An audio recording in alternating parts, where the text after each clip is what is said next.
right, folks, that's right. All right, here we go. Super Bowl 58 lineup is set.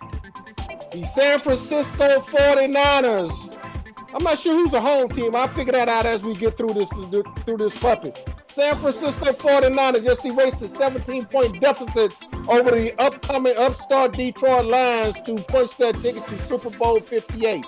And earlier today in M&T Bank Stadium,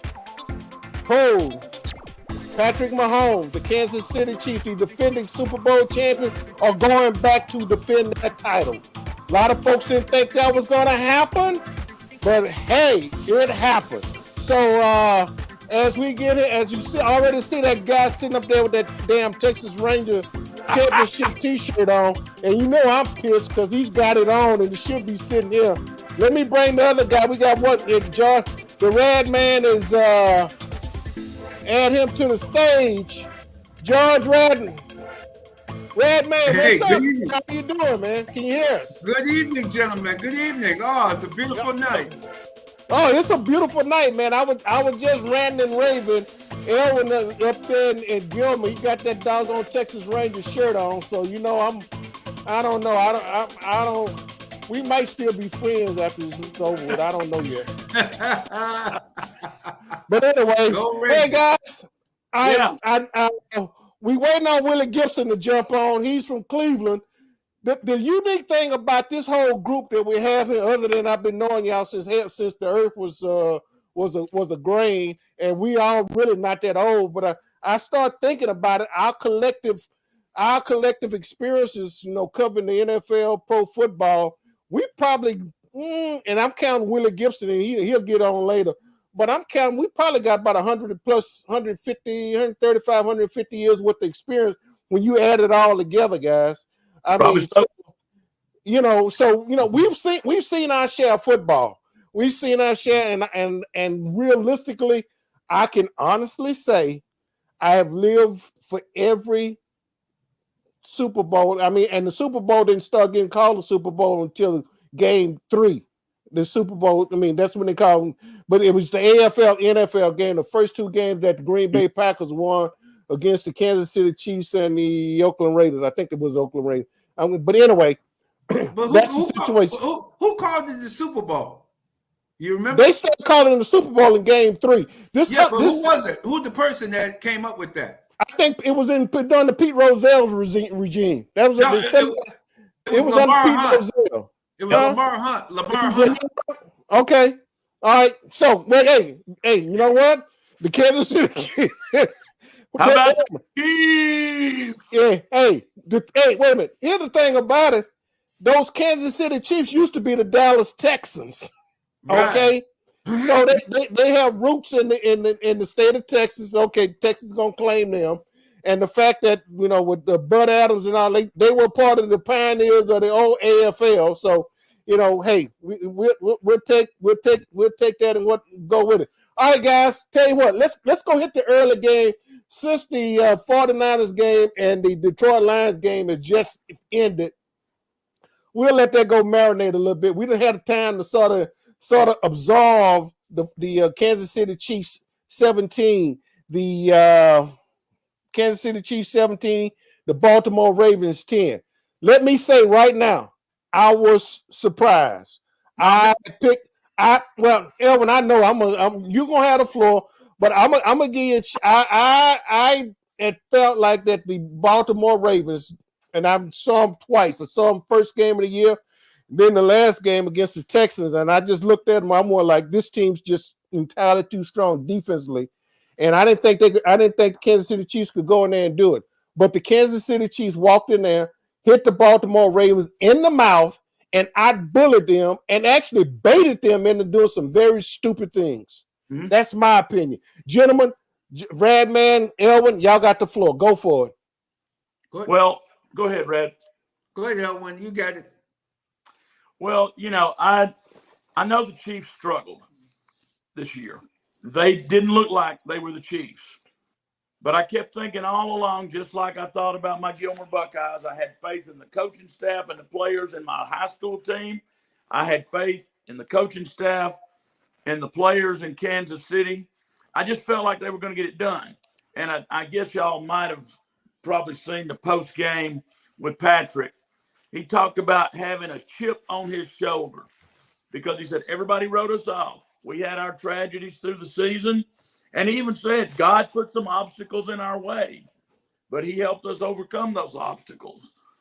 And, you know, I still got to go back, like I talked about the Texans when they won the playoff game over Cleveland. I just think there's been so many negative things going on about the NFL for all these years. And I really believe, of course, you know, like you guys, I'm a man of faith. I really believe that God is showing people, hey, these teams that have fine Christian leaders like D'Amico Ryans, like C.J. Stroud, like Andy Reid, a Christian man, and Patrick Mahomes, who goes to the goalpost and kneels in the end zone and prays 2 hours before kickoff of every game. I think God is blessing those teams for being an example and trying to bring Christianity back to the forefront again. So there's my sermon for tonight. All okay, right. do you want me to pass the plate now? Wait, I mean, I know I already know you're a son of a Baptist minister, so I want to know, when do you want to offer? How many offers do you want me to collect tonight? That's all I want to know. But anyway, Rad Man, Rad Man, hit it. I was wondering if it's minimum $20 per person. I wasn't sure if there was a minimum on tonight's sermon. I wasn't sure. I didn't. I got my cash here. Do I need 20 or what we gotta do? But hey, that's good. But the one thing I took away from this game is that the Bills and people here in this marketplace as well, covering the Buffalo Bills all this time. The Bills are one of the best teams to beat the Chiefs. They know how to beat the Chiefs. They just can't seem to get it done in the playoffs. The coaches just can't make the decisions because the Bills play Lamar Jackson the same way Kansas City did tonight. They took away his gap integrity. They didn't allow him to run in the gaps. The linemen stayed. They were, and it's hard to do that. They were disciplined. They stayed in their gaps. They didn't allow Lamar to run. They said, you got to beat us with your arm. And then when he started, he made a few passes. And then when he got frustrated and they sacked him a few times and then he had to fumble, he started to get a little, like any person would do. He got a little nervous. He got upset. And nobody really calmed him down on the sideline. I noticed that on the sideline. They didn't. And where was Odell Beckham? Odell Beckham, I saw him at the end of the game. I didn't see Odell most of the game. Lamar Jackson was trying to win the game himself. He was throwing the ball off the wrong foot and everything. I mean, they really got him discombobulated. The Kansas City, and this is the best Kansas City defense they've had in the 4 years or 5 years that they've been on this run of these. This is their fourth time in 5 years. This is their best defense overall in all of the years that they've been making this Super Bowl run. Absolutely. You know, hey guys, I'm gonna tell you something. Here's the situation. And let's face it, Baltimore. I mean, the Ray Lewis, they had Terrell Suggs. They had Ray Lewis open up the game. Terrell Suggs came out, but there's a difference between Suggs, Ray Lewis, and Ed Reed. These guys, I mean, you can be intimidating all you want, but the problem is when somebody turn around and hit you in the mouth, can you take getting hit in the mouth? And what we saw tonight against what the Kansas City Chiefs came in there and done was basically slap the bully in the mouth. I mean, they playing rush shot all. I mean, they pushing the additional push. Flowers got that unsportsmanlike conduct on a pass play that moved them 15 yards back. I mean, basically they looked like they looked very undisciplined for this game, for the magnitude of this game. A lot of this stuff, in my opinion, was totally uncalled for. And really, I'm gonna be candid with you. I'm disappointed in the Ravens in the way you can play up to the line. And let's face it, we've seen the rule changes in football, how they don't really try to clean this thing up. It's all right to play up to the line. These guys play so far over the line. I mean, I think the only thing that the referees didn't do was throw some people out of the game. And I don't think anything probably got as egregious as good. But there was a few times, and particularly what on Sears or what they when they jumped off sides and they called it unsportsmanlike conduct. Yeah. This would have been an ideal time to just kick his butt to the sideline. Because that was on purpose. That was on purpose. You're right. I mean, really. I mean, come on. I'm sitting there looking at this and I'm going like, you at home. You got everything that you want. But, y'all basically act like somebody that hadn't been there. You let somebody walk in there and take your candy out your hand. They took a lick off your candy, then threw it in the trash can and told you they didn't like it. And you got, they laid down like some spoiled kids. And let me say this to Odell Beckham's dad, who put out a tweet. I don't know if y'all saw it yet. No. He blaming Lamar Jackson for this. Really? What is he saying?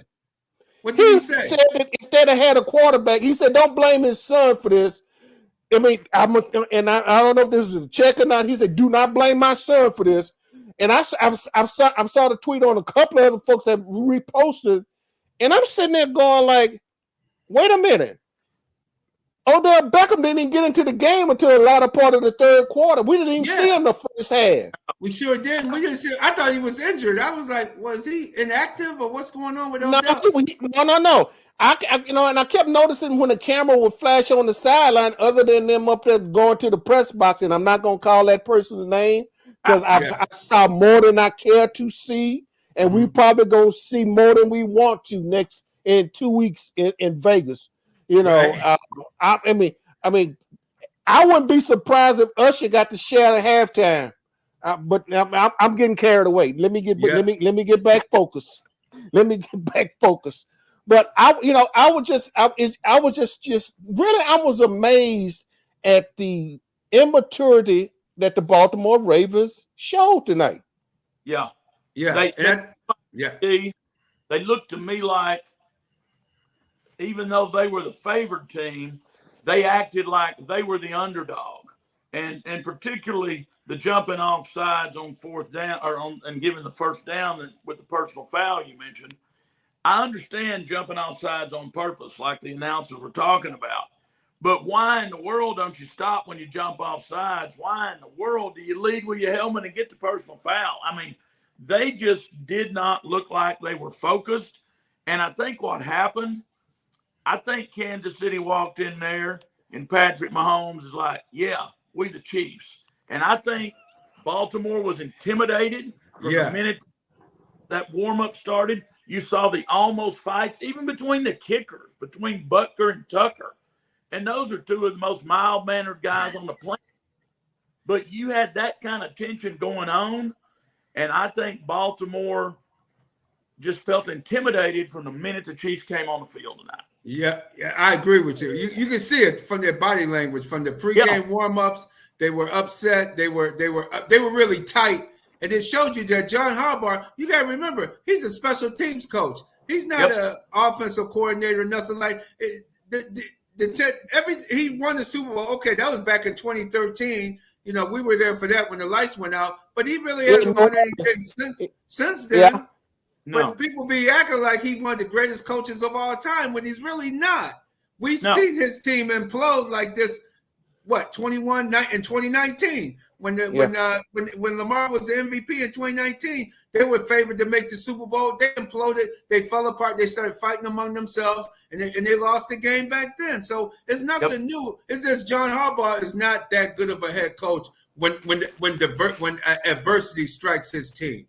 That's true. Well, we've been recently joined by Mr. Willie Gibson here. Mr. Gibson, gentlemen, sir, the one thing that, as I stated earlier in my intro, all our respective teams made the playoffs. Elwin covers the Cowboys and the Texans, so I'm letting him have the NFC side.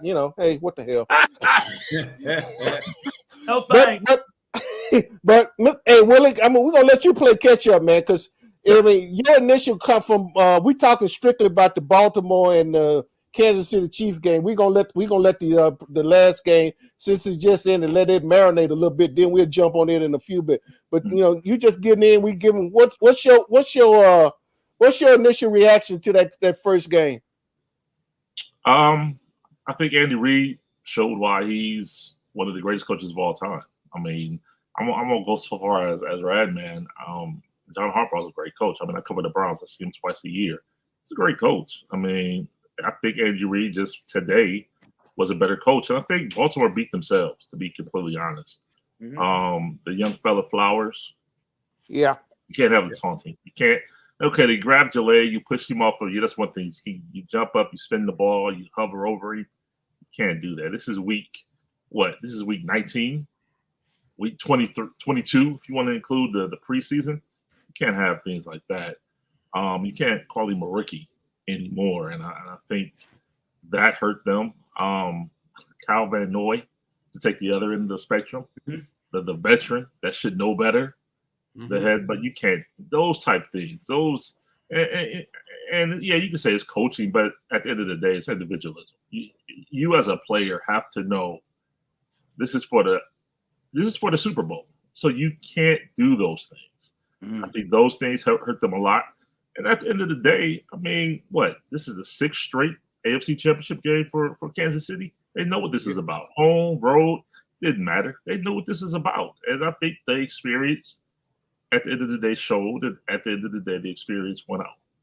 Yes, indeed. And the point you just made about we keep saying Zay Flowers. I don't think that was the biggest play. I could take him doing that, but he acted like he was in the regular season game when he was at the goal line and he tried to extend the ball at the. This is not the regular season, man. Right. Hold on to that ball and dive into the end zone or fall short of the end zone with the ball tucked away. You stretching it out. Snead just poked it. You made it easy for the defender to poke the ball away from you. That was the biggest mistake of Zay Flowers today. You don't stretch the ball out at the goal line and thinking you in the regular. Hey, you're not playing a regular season team or blowing out some regular season game. This is the Chiefs you're playing. You stuck the ball out there. The veteran guy just poked it out, made it easy for them to cause a fumble, and the ball went out, and the Chiefs ended up getting that, and you thwarted your own self from a touchdown. Well, I mean, think about this though. Here's what fundamentals, and I'm gonna go back to fundamentals. He had that ball on the inside. Normally, if that ball would have been, if he'd have put that ball to his outside, Snead never could have got to the ball, even if he had stretched the ball out. Hey guys, I think what we starting to see, and we saw a little bit, we saw more. I thought we saw the guys that just lose some basic football fundamentals. Because to me, that and you're right, that goal line with Flowers. I mean, come on. That's critical.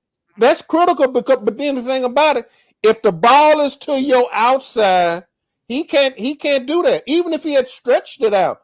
But he's carrying the ball on the inside, guys, where all the traffic is coming in. Everybody's coming at him, man. So, I think some, you would think, yeah, all right, you're not a rookie anymore. All the games you done played. But this is going back to basic fundamental. This is going back to basic peewee football. When that ball, this is like going and watching and seeing George Hallis when he was trying to teach Gail Sayers how to carry a football. Yeah, I'm that old, guys. Come on, I can just say it. I mean, that ball should have been tucked to his out instead of his right. He should have been in his left hand. But okay, that be that as it may. That was a critical thing. I just think that I keep going back to the undisciplinedness of the and trying to intimidate somebody. And of all the teams that you're trying to intimidate, the defending Super Bowl champions, really? I don't think they're easily to be intimidated. I think at Radman, and you saw them when they came up there. I mean, they treated that stadium. They thought they was in KC the way they were. That cold, the snow, none of that stuff bothered them, man. They could care less about it. They didn't give a darn how much snow was in that stadium or how much snow had been in that stadium at all, man. They basically just came. And I think for a reason, because of the fact that they had been home for five consecutive years and being able to play through that. Everybody and let me face it, I probably fell under that illusion too. I wanted to see could these guys play on the road. They played like champions. That's what the champion does. What they say, in order to beat the man, you have to beat the man. Well, guess what? The man walked into your house, kicked over your furniture, kicked over your dough, went into your refrigerator and drunk all of your alcohol and ate your fried chicken and everything else. But you got to remember, think about it, gentlemen. Every time the Ravens lose in the playoffs, it's because John Harbaugh loses control of his team. He doesn't have control of it. Every time they lose, it's stupid penalties. They lose their cool. They take off. They become undisciplined. But the national media never mentions that about this guy. They act like this guy is a Hall of Fame. He's not a Hall of Fame head coach. He's a good head coach. He got put into a good situation. Ray Lewis, you have Ray Lewis and those guys. Really, Colin Kaepernick, if that ball would have been hung up a little bit longer, if he would have took a little air under the ball, San Francisco would have won that Super Bowl back in 2013 down in New Orleans. But he won that Super Bowl, but he's a good head coach. He's not a great head coach like the media tries to portray John Harbaugh to be, because his teams are totally undisciplined when they get in against stiff competition. You know, we hadn't really talked about this yet, but to me, the KC defense was unbelievably good today, just like they were last week in Buffalo. Mm-hmm. But the big difference to me, the biggest factor in this game was, without a doubt, Patrick Mahomes to Travis Kelce. And you go back, and how many times have we heard it? I've been covering the NFL 39 seasons. How many times have we heard this going all the way back to high school? And Jeff Traylor, who's at UTSA now, who was our head coach in Gilmer for 15 years, and we won 3 state championships in 15 years with. The first thing he ever said in the first interview I ever did with him, and I'd heard it for years, always the case, big-time players come up with big-time plays in big-time games. And that's what happened today with the Kansas City Chiefs. The biggest players came up with the biggest plays in the biggest game. You know what? I would say this. I would say more so Baltimore gave Kansas City that game than Kansas City won it. They shut them out in the second half. Yes, Travis Kelce, 11 catches for 152? Yes, he played them. But I think this is more so Baltimore not winning the game versus Kansas City beating them. Because if we talked about the stretch of the ball of Zay Flowers. He doesn't do that. They're first to goal on the 1. I like Lamar's chances first to goal on the 1. So then it's 17-14. Then you go back. I mean, there's so many plays that Baltimore left on the table that I would much taking nothing away from Kansas City, but I think Baltimore lost. Baltimore just did not make the plays necessary to win this game. More so than, Kansas City didn't dominate. To me, they didn't dominate. Baltimore had plenty of chances to win this game. They just didn't take advantage of it. Well, all right. Go ahead, AD. Okay, well, let me pose this. So how much? All right, you saying that Baltimore didn't, gave up. How much of that? I mean, let's face it, that was pressure applied to them. And if you do not execute with the pressure on you, I think that the opposing team has something to do with it. Because to me, Spags in that first half, I mean, Kelce was 10 for 10 in the first half, literally. Now, did Kelce have to be Kelce that night? No, because Patrick Mahomes basically became a game manager in the second half. He didn't do anything to cause them to lose. Okay. Mm-hmm. Let me say this. Oh, go ahead. He didn't do anything for them to lose, and I think the pressure got to Baltimore, and Baltimore started doing some uncharacteristic things that we hadn't seen during the regular season. I mean, yeah, you came in, you bully boyed everybody. The Texans was happy to be there, and you didn't allow the Texans. I mean, Texans didn't get into the red zone. Kansas City Chiefs told you red zone. I mean, the red zone. These uniforms are red for a reason, because I am the red zone, because they made the plays they needed to put the pressure on Baltimore, and Baltimore didn't answer. No, I would say this. We talked about John Harbaugh. I mean, let's go to his OC, Todd Monken. Kansas City 8th ranked run defense? Where was the running game for Baltimore today? Exactly. That's Todd Monken. Why did he put so much? Why do you guys think he put so much of the game on Lamar's plate? Because I thought they on that 4th down or 3rd and 1. I thought that 4th down or 3rd down play in the game.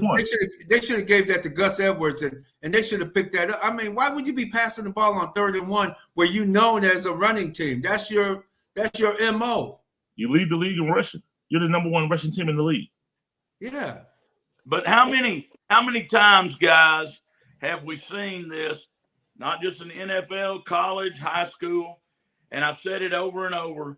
Sometimes coaches overthink and don't do the obvious. And time again, when you don't do what you're best at, you pay for it, just like happened with Baltimore today. Yeah, because last week the Bills had 368 total yards, total offense, where Kansas City had 361. So it was only the Bills had 7 yards more because they did run the ball successfully. And I thought, sure, Baltimore would run the ball majority of the day, more than they passed the ball. But they did just the opposite. And I agree with you, Willie. I think the offensive coordinator should get some blame, not Lamar Jackson. It should be the offensive coordinator because that's your running team. Why are you not running the ball? Well, gentlemen, you know what?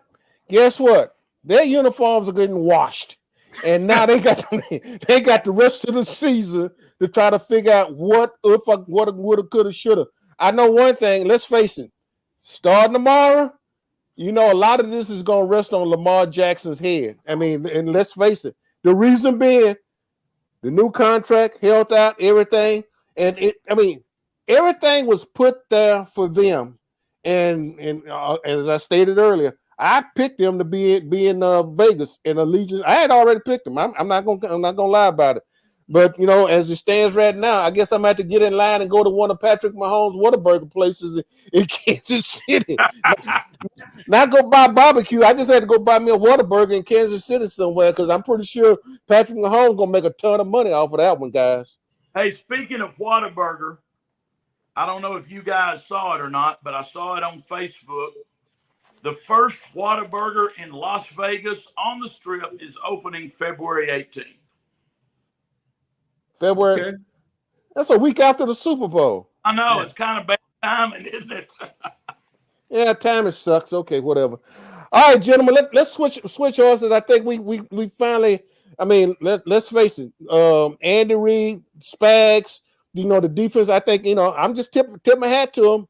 They came in there and won the night game, and I'm having flashbacks to the Houston Oilers and the Buffalo Bills, and I have to say it because the San Francisco 49ers erased a 17-point deficit. That reminded me of the Houston Oilers on the Warren Moon when they had that big lead, and I'm thinking, oh man, I'm making plane reservations to go to Pittsburgh because they were supposed to be going to play the Pittsburgh Steelers. I'm just already looking. Next thing I know, Frank Reich leads a comeback. And now here we go. Everybody that said Brock Purdy couldn't do it. Well, Brock Purdy, here's the situation, guy. Here's the antithesis of what we're talking about. In the earlier game, we felt like Lamar Jackson's legs probably should have been a much more a key factor in the game. Brock Purdy's legs were a factor in this game, besides the turnover and the fact that Dan Campbell went brain dead on a couple. I think he got too cute for his own self. Overthinking. I think Dan Campbell. I mean, let's face it.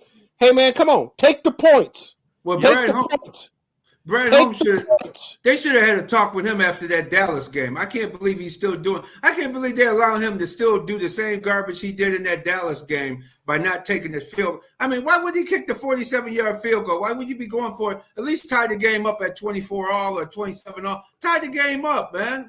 You playing to win. You're not playing to just thinking you got to win. The only manly way to win is you just gotta go for it on 4th down. So the ownership, somebody needs to talk to that guy because he cost his team this game tonight. I agree 100%. And the thing about it, if they take the field goal there, just like you said, Red Man, the game's tied. You still got 7.5, 8 minutes left in the game. Plenty of time. Play defense, get the ball back, go down, score a touchdown, or kick the other field goal, and you win by 3. Exactly. Agreed. Absolutely. I mean, this is not Madden. This is not Madden. Get off the stakes. No, You got to take the points, man. it's all about him. He act like the game is all about him, man. I'm like, yo, man, you got 52 players or 60 players. It's all about them, man. You ain't got to win to show that you manly, but because you went for them. Man, I would have came out there. If I'm the owner, I would have came out of my press box. I would have came there. Yep. Said, yo, man. All right. I mean, hey, Dan Campbell's I think he's going to have to own this one.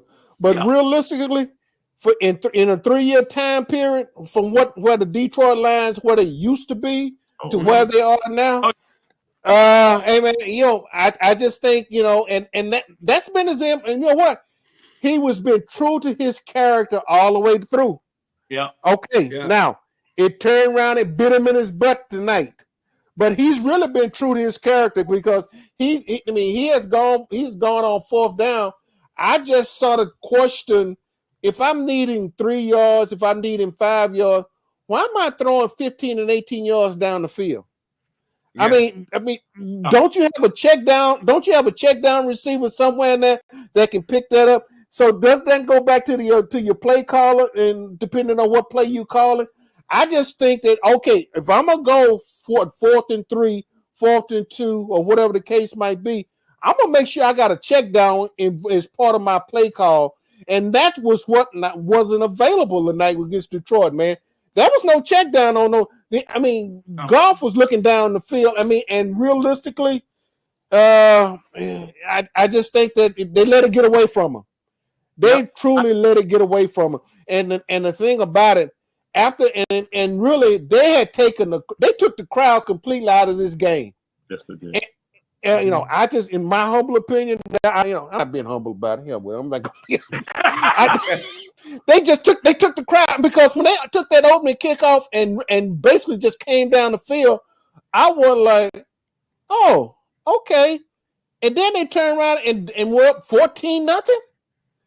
I'm going like, that means, and I was in the back of my mind, I'm start thinking, home field doesn't mean squatting anymore in the NFL. Yep. It really doesn't, because but lo and behold, somebody on the sideline should have let the decisions made on the sideline, and the players just didn't execute it. We can say the players didn't execute it, but I just think, Dan, you're gonna have to own this one. That's just for me. That's my perspective, guys. I think the same way. And you know what else I just been sitting here thinking, guys? With us realizing the things that Dan Campbell did wrong, I don't know why the 4 of us aren't head coaches in the NFL now, because we wouldn't overthink.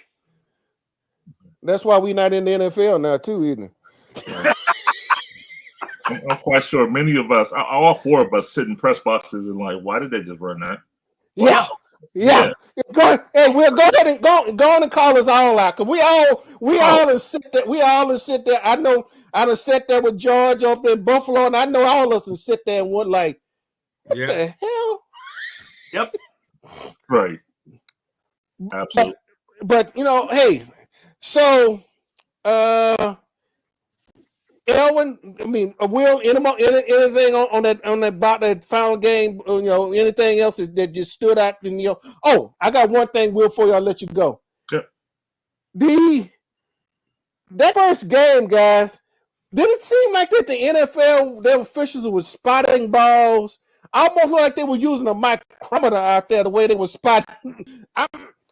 It was the right call. But a couple of times I've seen how they'll spot the ball. Near be one place, but they will spot it where the guy falls with the ball. That wasn't happening tonight. Did I pick up something different? Did y'all see something different tonight than maybe what I was looking at? I saw the same thing, AD. Yeah, agreed. They seem. I agree too. Yeah, seemed like they were spotting the ball back before where the guy actually fell at. I see in that first game for sure. Yeah, I know. So what, Ellen? I said they hadn't done that all season. This is the first time I'd ever seen it this year. I'm just wondering what memo might have came out from the league office, because I'm sitting there watching guys fall, and they basically were spotting where the ball is landing, as opposed to, And obviously, that's probably the size of these guys from Travis Kelce, from his knee to where the ball might be landing. You're probably talking about 1.5 yards or 2 yards difference. Yeah. And particularly when you come in where the line is. So, and no, I'm not sitting up here blaming the officials for somebody want to get out there and start saying, "Oh, you're holding the." It's just an observation. I just made that. This is just my observation. I just thought that they were, and this was basically an all-star crew. I don't know. Had they named the Super Bowl crew yet, guys? Did y'all know? George, Will, anybody heard? They have. I don't recall who it is off the top of my head. But oh, okay, all right. Well, actually, one of the umpire I know is Terry Killens. He's the first former player to become a Super Bowl official. So I don't know. Oh, okay. Did you guys think that was a holding penalty on number 65, 2 plays in a row for Kansas City, especially on the screen pass that went for the touchdown? That perfectly. Did that look like? Was that holding? No. I agree. I didn't think it was holding either because it looked like he let the guy go by him. Are you talking about the second one when he sort of swung, when he sort of blocked him and he sort of just spun him? Yeah. I thought both of them were very questionable, especially the second one when he kind of like let him he was trying to let him go by him. Yeah. And I didn't see the hold of that. It looked like he was helping the guy to get by him. Yeah. Here's the deal, guys.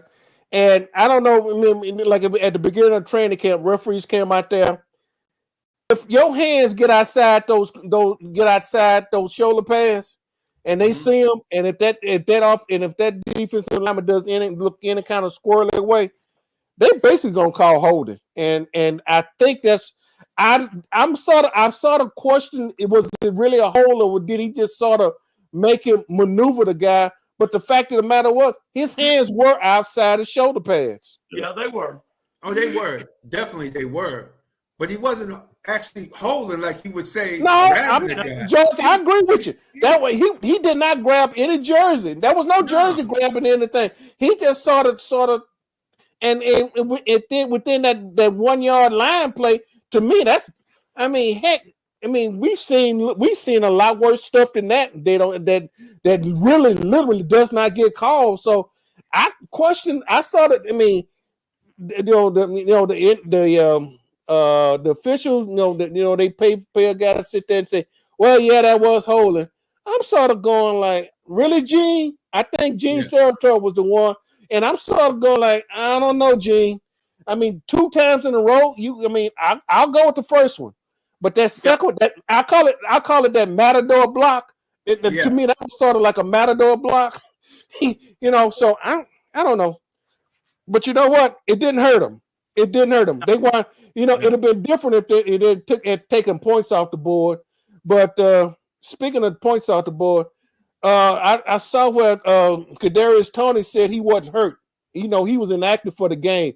Will, did you see? Any of y'all saw this where he was saying that he wasn't hurt?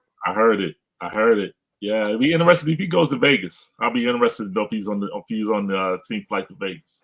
He'll be on the flight to Vegas now. They'll take it. No, the things I heard. Really? Oh, come on, man. Hey, man, come on. Drop knowledge. He said some things. When today or yesterday or today? Oh, really? He went IG live and said some things. So yeah, they sick of him, man. How many games he done blew for them? I can't believe he even running his mouth, man. He done cost them about 3 or 4 games. Yep. Yeah. Well, my buddy Mike Malarkey, who's covered the Giants as a photographer for 40 years, told me when Tony was up there that basically nobody liked him because he pulled the same kind of stuff up there. And he said wherever he goes, he's going to cause more trouble than he's going to do good. Well, you might know. Well, you might be on to something. They might not take him to Vegas. They might not. No, they might not. That's why he's been inactive, because they don't want him on nowhere near the field, because he. Yep. And it's funny. Last year, didn't he catch the game-winning touchdown last year in the Super Bowl? If I remember properly. In the punt return to set up a touchdown too. Yeah. Punt return. Oh yeah, he was great. He's great on punt returns. And remember, Eric Bieniemy had him handing. He had some nice reverses too. You got to hand him the ball. You can't throw the ball to him. He can't because he can't catch. He's a track guy. He's more of a track guy. That's what he really is. He can't catch the ball. You got to hand it to him or get it on a punt where he can catch it back on a punt type return. But no, he if you throwing it to him, oh no, forget it. It's not. And that's what they found out this year. They found out what the Giants found out a couple years ago. He just can't catch the football running routes. Right. All right, guys. Let's as we get ready. I told y'all we're gonna try to keep it to 30, but I know two ball games tonight, and without you guys here, I know we're gonna sit up there. We're gonna run over. I apologize, but then I'm gonna have to run Mr. Ross's spot real quick. Early. Obviously, the Kansas City Chiefs are the favorite for the Super Bowl, correct? Yes or no? I don't think they're going to be, but I think they'll win it. Yeah, I think they are. I think they'll be maybe -1, -2. They'll win. I'm with KC. I was with them against Buffalo last week.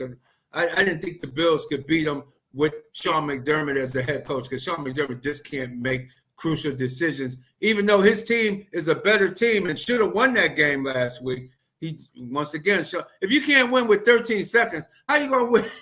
That's what I tell people around here. If you can't win with 13 seconds left in the game, it's hard for you to win, man. It's hard. It's hard. Well, what you think? I think I'm gonna go San Fran. I think Kyle Shanahan gets it done. John Lynch and that team, and I think they get it done. Brock Purdy. How about imagine that? Brock Purdy's gonna win it. Brock Purdy's gonna beat Patrick Mahomes in the Super Bowl. I think so. I think Yeah, so. You know what? No. I'll tell you this. Steve Wilkes is going to beat Patrick Mahomes in the Super Bowl. Okay. Defensive coordinator Steve Wilkes is going to beat Patrick Mahomes in the Super Bowl. You know, 27-24. What do you think, Elwin? 27-24 KC. It's going to be a close game. Mm-hmm. Yeah. Okay. Yeah, just like the last one in Miami, that it's going to be close. If Sanders would, if Jimmy G would have threw that ball anywhere near Sanders would have caught because he made the two KC defenders run into each other and he was wide open. San Fran should have won that Super Bowl back in 2019 or 2020. They should have won that one. That was unbelievable. Well, I'm. You know what? I'm gonna go out. I'm gonna stick with the Texas kid from Whitehall. I got Patrick Mahomes. If he has to win the game, I think he can win the game. Yep. If he has to be a game manager, I think he'll be a game manager. I think the key, and like I mentioned, if Kansas City cannot control Deebo Samuel, I'm not worried about McCaffrey. McCaffrey gonna do what McCaffrey does. To me, I think that the Chiefs are gonna have to figure out how they're gonna control Deebo Samuels. I think Deebo Samuels becomes the wild card in this situation as far as the San Francisco 49ers are concerned. But I think it's gonna be interesting to see what the 49ers do in trying to control Travis Kelce. Yeah, I think those are just some variables that's just initially coming off the top of my head. Those are two guys I think is going to be pivotal in how they're going to be controlled. And let's face it, man. I think there might be a couple of Swifty plays that Andy Reid's going to dream up between now and 2 weeks. I don't know. And speaking on that, I don't know how the offensive line of Kansas City is going to handle the bookend defensive ends from Ohio State, Nick Bosa and Chase Young. That you just had. What I did? Did you see what I did? Did you see what I did? You just had to slip that in about It wasn't a slip. Okay. It wasn't a slip. It was intentional. It was intentional. Hey, but you know what? Hey, Will, I'm glad you brought that up, and then I'm gonna go ahead and turn y'all loose, guys. Chase Young got to be just thanking his lucky stars. He got out of Washington. Listen, yeah. I mean, I was sitting there watching it, and I remember his rookie season, guys. And now had the knee injury, and and now he look what and he came in for spot duty tonight. But he made some key plays tonight, key pressures, it's going to be, you know what? Chase Young has got to be sitting there going like, yes. I mean, so Will, you've been that, from that university, the Ohio State University alum and all the other, go ahead, take a bow, man. But you know what? Let's face it, and I know Ryan Day, looking for got new play callers and all this other stuff. He probably, I don't know if Ryan Day probably made sure that Jim Harbaugh went on with the LA Chargers, but anyway, with them 44 seniors they got, y'all probably got a chance. The Buckeyes are probably, because let's face it, with 44 seniors coming off the University of Michigan team, y'all chances probably improved a whole lot. The fact that just about the sheer numbers of 44 seniors are gone. Okay, and 25 juniors. And what? 25 juniors as well. So, ooh, darn. That's a lot. That's a lot. Yeah. All right, gentlemen. As always, final points. Elvin, start from the top, and we'll take it on around Radman, and Will, you'll close it out, and I'll run my spot, and then I'll appreciate it. Elvin and Radman. Will, you're not coming to Vegas, are you? I'm not. Not this year.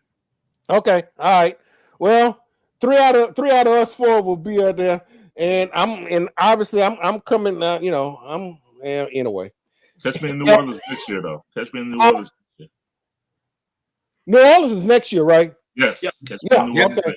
Yeah. The Big Easy is coming up.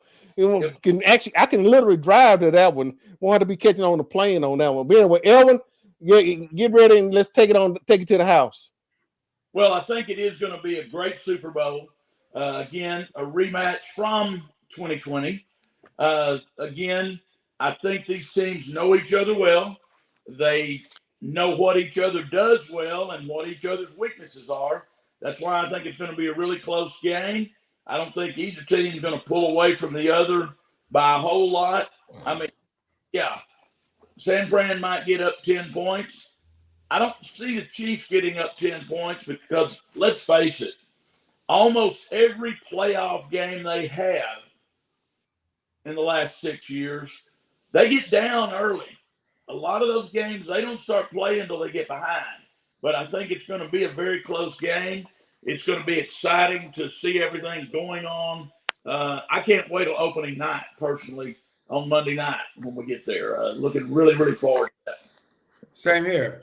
Kansas City winning at 28-24. I think it's going to be a good game. Their defense is so much better than it. This is their best defense of all their Super Bowl years. The back end is playing great. Willie Gay was out again today. He only played 2 series in the Buffalo game a week ago, and it didn't look like the number 56 stepped it up, made some nice plays tonight. I just think their defense is going to hold the 49, because Purdy, once you get him off his spot, he gets discombobulated, and he looks like a rookie quarterback out there a lot of the times, like he did earlier in this game tonight. He looked like a rookie until the momentum swung and they started.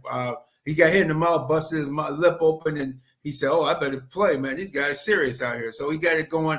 But I see a 28-24 Kansas City. Can't wait to see you guys out in Las Vegas. Bet, right, man. All right, gentlemen, enjoyed it as always. Thank you again for the opportunity.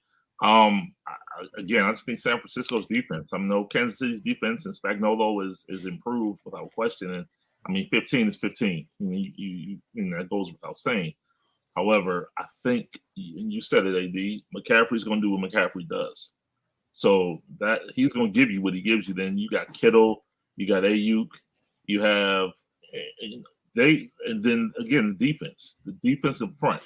Now, I mentioned Bosa and Young, but Hargrave, Dre, the 57. Greylaw's going to do what he does, and so I think that is going to cause. And you have 2 weeks. You have 2 weeks to prepare. Oh yeah, and yeah. So. And threw me. I don't know with that pec. He missed today. I don't know what his status will be in 2 weeks for the Super Bowl with that pec injury. So all that being said, I just think Kyle Shanahan is going. I'm sure he's in the lab right now, cooking up some things, and I think San Francisco wins it. Well, gentlemen, I'm going. Hold up, real quick. Got a quick comment. Somebody got a comment up here. Oh, okay. Niner Super Bowl win. Okay, I appreciate it. Niner game. I got somebody got a Niner fan on. All they just saying is Super Bowl. I appreciate that, gentlemen. Hey, I appreciate it. Will. Hey guys, Elwin, Redman. Will, I appreciate it, guys. I know I'll be running to y'all out there in Vegas when I get out there. It's been fun. I appreciate it. I mean, this it's been a good season. Will, I know you probably, it's almost like with Jim Harbaugh leaving Michigan. That's almost like a graduation exercise for y'all again, right? Who? I know who. We don't say that name up here. Okay, I'm sorry. Hey, I know. Hey, I don't want to start like I made him do it, but he did. Hey man, hey guys. Actually, real talk. I wish he would have stayed. Real talk, but that's another story for another day. I wish he would have stayed. We'll do that. We'll do that. That's a good deal. Hey guys, as I get ready to the shut this thing down, I appreciate it. Finally, yeah. No, hey man, no, I really appreciate y'all guys. I mean, cause like I said, collectively, we got a lot of knowledge of just covering the NFL and covering sports. So, the thing about it, we may not be making $9 to $10 to $20 million a year and having all kind of platforms, but we got this platform, and we'll have some fun with it and go do what we got to do, and that's what I appreciate. And I thank you guys. Look forward to seeing you guys out there. Hey guys, y'all be careful, be safe. And as I get ready to, Elwin, see you. Will, see y'all. And let me see. I need to do one other thing. What is your projection? Your projected score? Oh, mine. Oh, okay. 24-21 Chiefs. All right.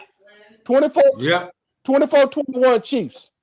Okay. And the thing about it, those are two. They got two excellent field goal kickers, and so this game very well could rest on somebody's toe. And the thing about it, it's going to be indoors, and we're not going to have to worry about it. We're not going to have to worry about the atmosphere and all the other stuff that's going to affect this game. I think if it comes down to the kicker, it's just going to be coming down to the kicker, and that's just the way it's going to be, guys. Absolutely. But anyway, Absolutely. guys, I appreciate it. Appreciate you, Yep. AD. Yeah. All right, y'all take care here.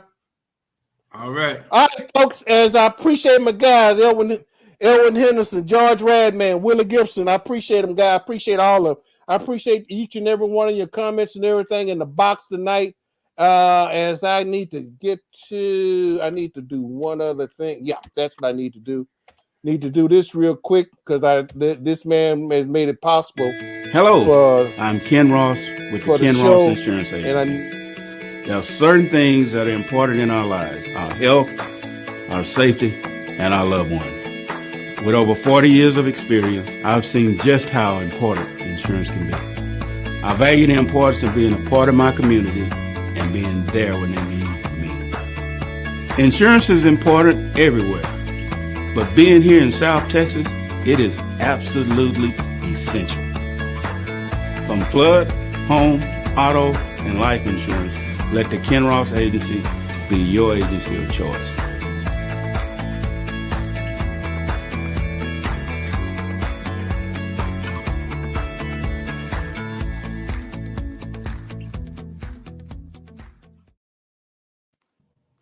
Yep, that's right, folks. The Ken Ross Agency, 281-235-5952. Again, repeat that number again for you, 281-235-5952. Go ahead and give him a call now. It'll go to his voicemail. He's got a very unique answering system.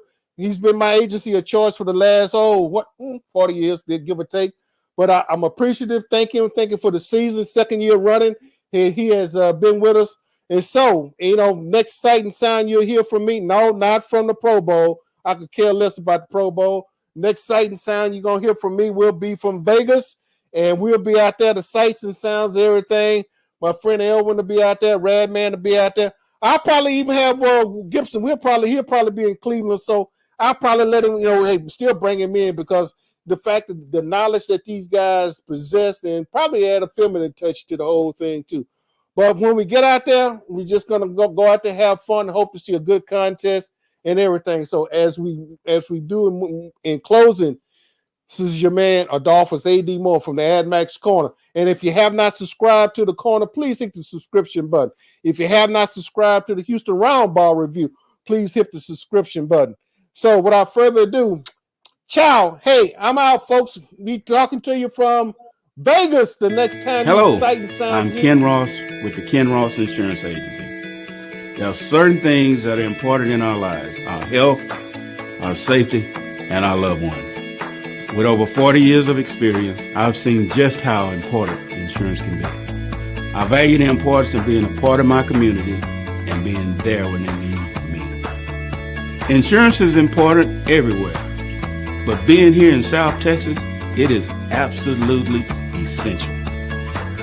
From flood, home, auto, and life insurance, let the Ken Ross Agency be your agency of choice.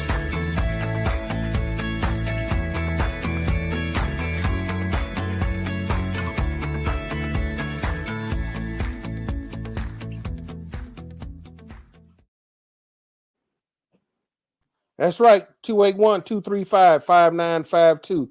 Give Ken Ross a call and tell him AD said I told you to call him and you would take care of him.